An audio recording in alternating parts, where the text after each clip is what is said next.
बिस्मिल्लाहिर्रहमानिर्रहीम। अस्सलाम वालेकुम फ्रेंड्स, आई होप आप सब ठीक होंगे। तो आज मैं आप लोगों के लिए बहुत ही मज़ेदार और बहुत ही आसान रेसिपी लेकर आई हूँ। करेले गोश्त की रेसिपी इतने मज़ेदार, इतने लजीज बनते हैं और सबसे अच्छी चीज़ है बहुत ही कम इंग्रेडिएंट्स में ये रेसिपी बनेगी। और जल्दी से आप लोगों ने क्या करना है, चैनल को जल्दी से सब्सक्राइब करें, वीडियो को फ्रेंड्स एंड फैमिली में शेयर करें और वीडियो को लाइक करना मत भूलिएगा। तो चलें स्टार्ट करते हैं।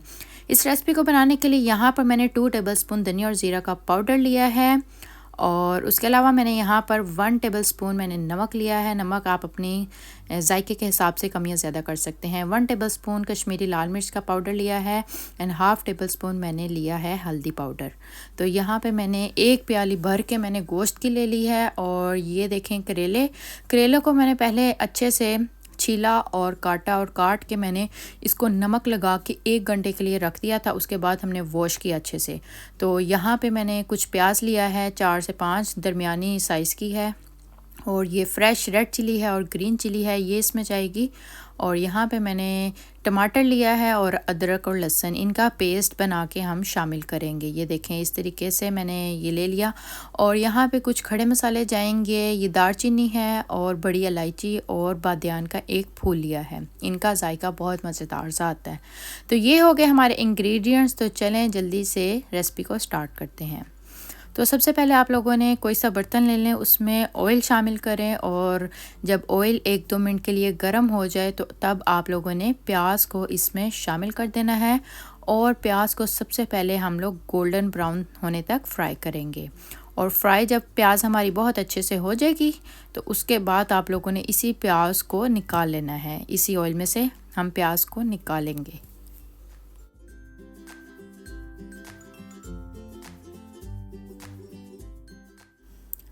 तो यहाँ पर आप लोग देख सकते हैं प्याज हमारी बहुत अच्छे कलर में आ चुकी है, गोल्डन ब्राउन सा कलर आ गया है। तो इसको अब हम निकाल कर इसी ऑयल में आप लोगों ने करेलों को फ्राई करना है।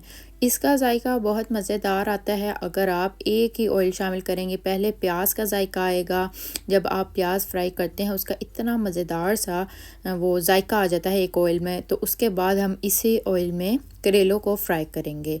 करेलों को आप लोगों ने गोल्डन ब्राउन होने तक फ्राई करना है। अच्छे से फ्राई करिएगा, अदरवाइज़ आपके जो करेले हैं वो कड़वे भी बन सकते हैं। इस तरीके से आप लोगों ने इसको अच्छे से फ्राई करना है। यहाँ पे आप लोग देख सकते हैं करेले हमारे बहुत अच्छे से हो चुके हैं रेडी। अब हम करेलों को इसी ऑयल में से निकालेंगे और जो पीछे ऑयल बच गया है इसको भी मैं एक प्याली में निकाल लूँगी, क्योंकि इसी हांडी में हम लोग गोश्त को पकने के लिए रखेंगे। और जो हमारे पास ऑयल है जिसमें प्याज का भी जायका है और करेलों का भी जायका है, वो हम बाद में गोश्त को भूनते वक्त हम डालेंगे। आप लोगों ने देखा आधी प्याज मैंने पहले फ्राई करके गोल्डन ब्राउन करके निकाल ली और आधी प्याज अब हम डालेंगे गोश्त पकने के लिए जब आप लोगों ने रखना है। यहाँ पे सबसे पहले गोश्त को शामिल किया, मसाले मैंने आप लोगों को पहले से बताए हैं वो सब शामिल किए, टमाटर शामिल किया। और ये देखें यहाँ पे हरी मिर्च का, अदरक लहसुन का और लाल सुर्ख मिर्च जो फ्रेश थी उनका मैंने पेस्ट बना के डाल दिया।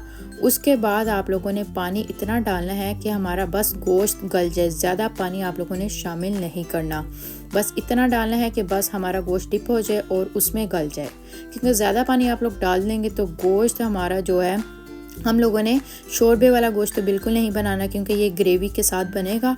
तो आप लोगों ने कम पानी के साथ पकाना है। तो ये देखें यहाँ पे गोश्त को मैंने पकने के लिए रख दिया है। जब अच्छे से गोश्त गल जाएगा और हमारे जो मसाले हैं, ये देखें मैंने टमाटर वैसे ही शामिल कर दिए थे क्योंकि इनका छिलका इस तरीके से रिमूव करना बड़ा ही आसान है। तो ये देखें टमाटर का मैंने छिलका रिमूव कर दिया। उसके बाद अच्छे से मिक्स किया और इसको दरमियानी आँच पर मैंने पकने के लिए रख दिया। तो तब तक हमारा गोश्त अच्छे से गल जाता है तो फिर उसके बाद हम इसकी बुनाई करेंगे। तो यहाँ पे आप लोग देख सकते हैं गोश्त का पानी बड़ा अच्छा सा ड्राई हो चुका है और मसाला भी बहुत अच्छे से घुल चुका है। तो आप लोगों ने देखा ये एक प्याली जो मैंने यहाँ पे ऑयल शामिल किया है, इसी में हम लोगों ने करेले और प्याज को फ्राई किया था। इसका जायका बहुत मज़ेदार आता है इसी ऑयल का।